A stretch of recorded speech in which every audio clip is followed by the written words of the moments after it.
Hello friends, তোমরা সবাই কেমন আছো? আশা করি তোমরা সবাই ভালো আছো। আজ ছিল আমাদের দিদির শ্রাদ্ধের কাজ।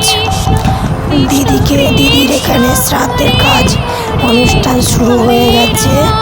এখানে আমার শ্বশুর শাশুড়ি বসে গেছে শ্রাদ্ধের কাজ করার জন্য।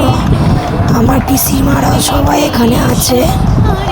আমার গলার ভয়েসটা অনেকটা বসে গেছে, কথা বলতে খুব সমস্যা হচ্ছে। আচ্ছা বলো তো, তোমাদের বাড়িতে কেউ যখন মারা যায় তখন কি তোমাদের বাড়িতে অগত্যা আসে? অগত্যা আসলে শুভ না অশুভ, ভালো না খারাপ, সেটা তোমরা কমেন্ট করে জানিও। এখানে হোমযজ্ঞ করা হবে, তারই কিছু আয়োজন করা হয়েছে।